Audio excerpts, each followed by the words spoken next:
Hello, puppies and kittens. I am speaking with Bonnie, and she was described as a survivor of the Fundamentalist Church of Jesus Christ of Latter day Saints.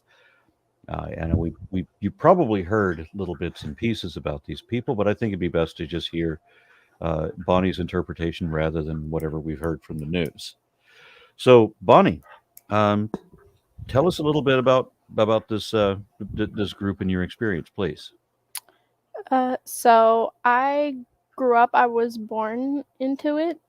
I'm a fifth generation member. My grandmother was the daughter of one of the leader's sons, so she was, you know, sorry. Uh, uh, I'm sorry. I'm so nervous. Don't worry. Uh, I'm here to basically talk about the dangers of when religion goes unchecked and people take it too seriously and how it can impact generations of people for the worst. Yeah, as would be implied by the moniker fundamentalist. Yeah. So take a breath and go ahead and fill us in. I mean, we've heard of the Warren Jeffs character, but I understand that not every fundamentalist Latter Day Saints group is necessarily his group. No, so it was pretty much whole until roundabout there was one of the, we called him prophets. His name was Leroy Johnson. When he died, there was two different families who broke off from it because it kind of fell apart at that point.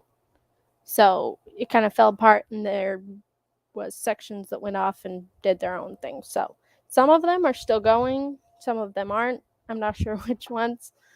So I as often happens with religious groups, they shard off into their own little subsets. yes, Okay. Yeah, seems to happen to every religion. yeah, funny. But I grew up in the main one. There was a lot of people. There was probably over 10,000 people in it when I was growing up. There was some in Canada, Texas, and a couple other states. And sometimes everybody would all come to the town in Utah and Arizona to for like big conference meetings, but most of the time they didn't really meet up that much. It was So mostly broadcasted. your group was integrated into the wider society. I mean, I, because I've seen FLDS groups where you might see a sojourner into the city to pick up supplies or whatever, and so the ones that I've seen would have been people that were dressed like they were in the 1800s with yes, ankle length dresses and that sort of thing, and the bonnets and all of that. So you begin to think that you're on a movie set for the Old West. yeah. Would that be Uh, like your group? it was kind of like that. It was the Mennonites is a little bit different than us. So they did kind of like the bonnets and all that. For us, the dress code, it was like the dresses, they had to be down to the ankles and to the neck and the wrists on all the women. The men had to wear shirts and pants all the way down, no t-shirts, no nothing. We had to wear long underwear underneath, and then like all the rest of the clothes you're supposed to wear. So it was like a lot of clothing supposed to be like modest. It was very modest clothing covering everything.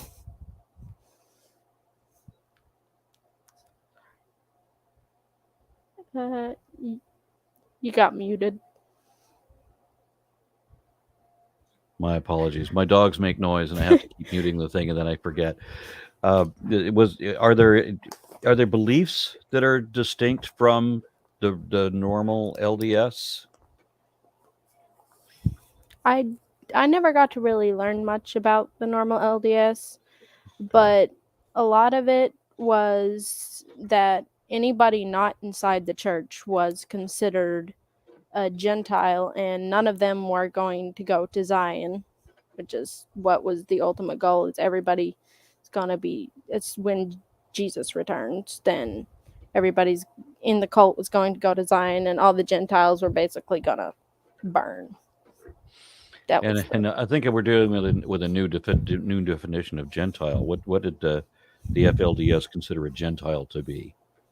anybody who wasn't a part of the cult was considered a Gentile. So basically, the rest of the world. Understood. Okay. So, are there any aspects of the belief that you held to, or that you recognized as being a little off, or that you now recognize as being a little off? Yes. So when we were growing up, there was a lot of like they were marrying nieces to their uncles. They were marrying young girls to old men. It was like a lot of stuff like that. Now, Towards the when you end, say young girls, what are we talking? um, in the beginning, it was like 40, maybe 20. Then towards the end, it was 12 and 13-year-olds to 40-year-old men and 50-year-old men. It started getting gross. Yeah, that happens in a lot of religions too. I've noticed. Yeah. Yeah, not all of them, but there are a few that the more fundamentalist, the more likely they are to go that way. Yeah. The original Mormonism, it seems that Joseph Smith went that way himself, where his first wife was I think like 20 years old, but then Yeah. by the time he started creating a harem, he was going down to 16 and 14. Yeah, that's kind of how it happened with the latest leader, is he started getting younger with his wives, and he had a 12-year-old wife towards the end, and he was Okay. like in his 50s or 60s. Okay. And so what was your I don't want to say background, but what was your experience living in this cult? And of course, I'm going to want to hear your deconversion, how you awake from that, or whatever happened. So my family, I grew up before when my mom had me. She was married to my father. She chose to marry him. She wasn't like, most of the time a woman was given to the man, but my mother chose to marry my father, and they kind of left a little bit. I don't think they completely left. They had my older siblings and then me, and then my parents ended up getting divorced, and she was given to another man, and I was about 6 months old then. So I grew up in that other man's household, and he was basically my father. And we So how do were you get given to another man? How do you get given to a man? They would take a woman and basically say, you're going to marry this man, and most of these men already had other wives. It was Okay. They were very big on polygamy. Yeah, I gather. I often wondered how that works with the birth rates being roughly equal, male and female children. How does it work out that men get a whole bunch of wives? And would that not mean that there's a disparity where there's a whole bunch of eventually there's a whole bunch of boys or men that didn't get any? They started, there was a massive lawsuit that involved one of my mother's brothers, where they sent a bunch of young men, they kicked them out basically because they wanted to keep the men for the women. They wanted to keep the women for the men that they would choose. Like, so they were trying to get rid of some of the men so they could have extra women. Okay, so they're balancing the math by banishment. Yeah. Okay, So yeah, you're not they rich enough to started be doing part that. of this club. Pretty much. That was pretty Got it. much how it went. All right, I didn't mean to step over what you were just saying there. Oh no, you're fine. So yeah, I pretty much grew up in his house. There was two other mothers in it. we were pretty, I guess you could say, low on the social food chain there. So we went to all the meetings they had. We had every day, everybody in the cult would have morning meeting and like an evening meeting. On Sundays there was like 4 different ones. Everybody had those. There was different ones that different people would go to if they were a little higher up on the social hierarchy, but we were pretty low. So, and it was, I feel like it was a pretty normal childhood. We grew up with animals. We worked a lot in gardens and the yard. My grandfather owned a big, massive community garden that everybody'd go work in. It was a So a pretty normal childhood for, say, 100 years ago. yeah. Okay. Most of us were homeschooled, so after we did that, we would go and help out in the field or take care of the animals at home or help. Most of the girls were taught to cook from a very young age, so we'd either help cook or do the other things. Okay. Give Yeah. me a short list of the other things. It was either working in the field,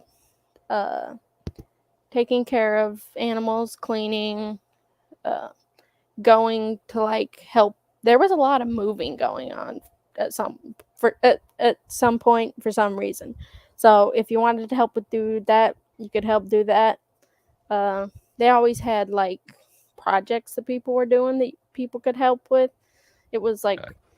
when I was growing up, it was a very tight community. Okay. So either housekeeping, personal housekeeping, or community stuff. Yeah. All right. So what happened? What happened? Yeah, I'm to sorry. this normal Okay. childhood for 100 years ago, and then you When I got something. around Okay. 12 years old, they started pulling people in. They had these where they'd pull like all of one family in and they started interviewing everybody, finding out stuff. And they would pull people in and ask them if they had anything they wanted to confess that they did. This was after Warren was in jail and he'd taken over. This is when everything started getting really So serious and were you weird. in Warren's group? Yes, Ah, I grew up in okay. it. Okay. So at that point, they started pulling everybody in, doing that. They had everybody count their belongings, however many they had of each thing, and basically list everything that they owned, and then take it to a massive warehouse they said to be consecrated, but I don't know about that. It was kind of weird. And then there was, I don't know if you could call it like a higher part of it, but they came up with something called the United Order, and they started choosing people to go into it. Me and one of my little sisters were chosen, and they basically told us at that point that because we were in it and my mom and my other siblings were not, that I could not see my mom or my siblings, and they sent them to live somewhere else. We were not allowed to talk to anybody who wasn't in it. Okay. So your mother left the church, and so they disfellowshipped, I guess is the word. So at that point, she was still in it. When she divorced my dad, her family talked her back over to coming back in. So she was still in it. She'd married the other man that she was supposed to marry, that they gave her to. So at that point, they just sent her to live with another family inside the church, one of her sisters, and they told her that she couldn't have any contact with us and we couldn't have any contact with her because she was not a part of this higher order. One of the key clues to whether it's a cult. Yeah. All right. So continue, please. The one thing I found very, very fishy about that higher one was when we were baptized into it, then there was a lot of very grown men in that room. And there was a lot of little girls in just white clothing, and when you go underwater, you know that's going to stick when you come back up. And I truly believe that they were there because They were looking they for a were wet t-shirt contest. and they were looking for little girls to marry to those men. Because that was all that was in there, was little girls and grown men. There were no women, like grown women, in there. Mm-hmm. So I truly believe that's what they were doing. Yeah, okay. Or boys being baptized either, for whatever reason. Yes. Because I know that there was some stuff going on with boys too. It wasn't just the little girls. Okay. So at some point, was there an awakening? Was there a thought that entered your head, or something that motivated you to say, "Hey, I'm not really into this"? So not at that point. It was not until I was about 15, and they kicked my mom out along with two of my aunts. They told them that they needed to go repent for what they had done, and basically told them to leave their children there with people. Like, most of my siblings got split up between the other members of the family, and I'm guessing that most of your siblings that friends. you're talking about now are female. I have 5 sisters and 2 brothers. Well, Okay. 6 sisters now. But yes, I have mostly female siblings. Okay. Well, I was just wondering, why would they be so adamant about keeping the siblings, but getting rid of the older women? Any parents that got sent away, their kids got given to the rest of the family members. Okay. And can I pry as to what it is that you said your mother and your aunts, 2 of your aunts, had to go repent for whatever they did, whatever it is that? One of my aunts, I am not exactly sure. I haven't really talked to her that much since I've left. The other one, she got sent away for using condoms, and my mother got sent away for premarital sex. Okay. So, And the condom use thing is because if you're going to procreate, damn it, you're going to repopulate. Exactly. Yeah. They wanted people to have kids until one point. They were like, nobody can have children. That was it. Nobody has children. So I don't know what the problem was. Okay. And so what changed in your perspective? After my mom got sent away, we lived with one of our aunts for a while, and then something happened with one of my little sisters, and my mom came and got her. And then after that, she took that little sister and one of my other little sisters. And then after that, my aunt basically told us that we needed to go. And she sent her kids to live with our grandmother until we were gone, because she truly believed that we were a bad influence and we were evil. She locked her own son in his bedroom until we were gone. So we contacted our mother through our aunt, and she came and got us. And when we got out of there, we realized how messed up that place was. And I am So it wasn't until you got into happy out. It wasn't until you got into the outside world that you began to contrast. Yes, it wasn't until I got out that I realized that was a life no normal kid had, and that the things that they taught us that were true were some very, very, very messed up things. Well, I'm going to ask you to elaborate. I mean, both on the contrast. I mean, like what you notice about what your childhood should have been like, and what versus what it was like, and also what are these messed up things that people are telling you about, or they're teaching you. Like, most people don't have upwards of like 30 siblings. Most people go to public school and have normal childhoods. They watch movies. We weren't allowed to watch movies at all unless they were like home videos made in the cold.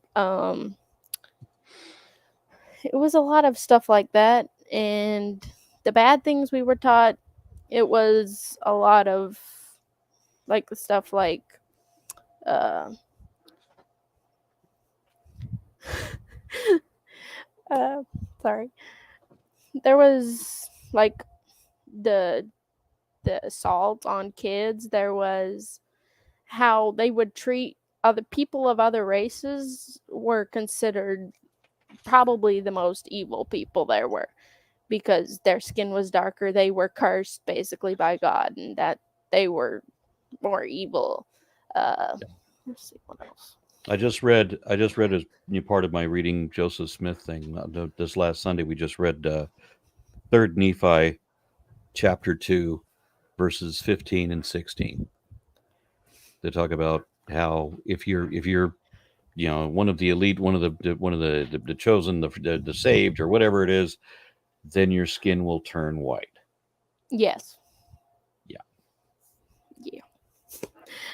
To be honest, at this point I have blocked out a lot of that, so I don't remember everything I was taught, because I've tried to just push it out because I don't want to remember. It was a lot of weird stuff. I mostly grew up learning from the Book of Mormon, a little bit from the Bible. They like to pull from wherever it suited them.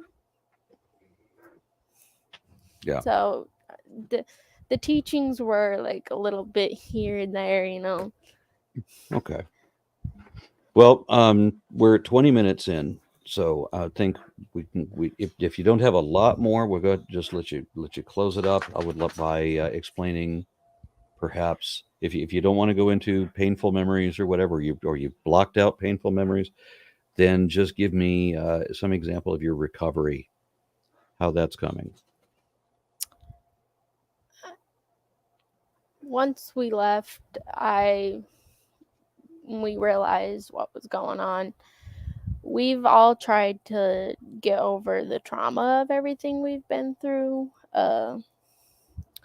When I was still in the cult when my dad died, he had been kicked out, probably for the same reason my mom was.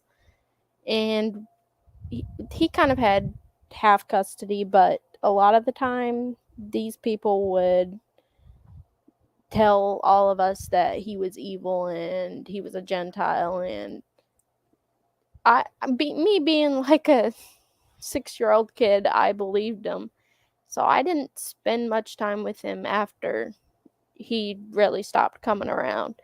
And when he died, me and my sister requested to go to his funeral, and we were told that if we did that, we would be in direct rebellion against the church and we would be excommunicated if we did.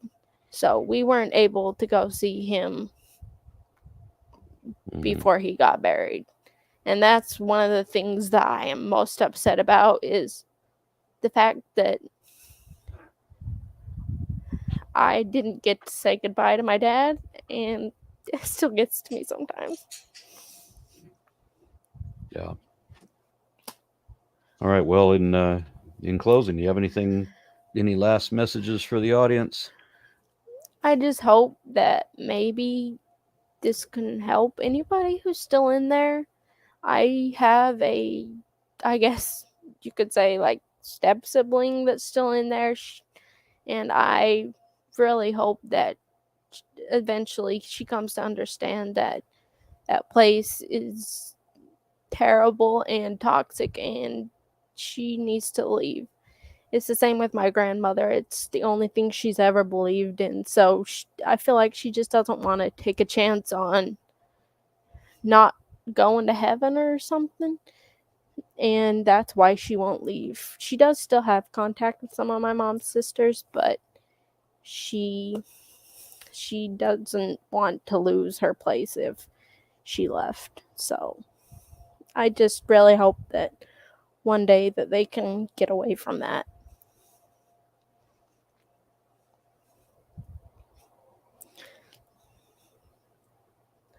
You're They don't muted get again. messages.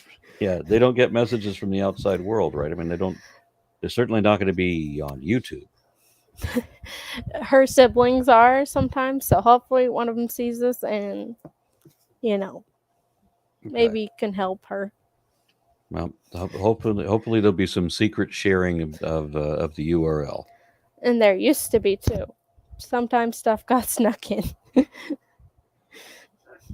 So hopefully this does. All right. Well, Bonnie, thank you for sharing what seems like a very painful story.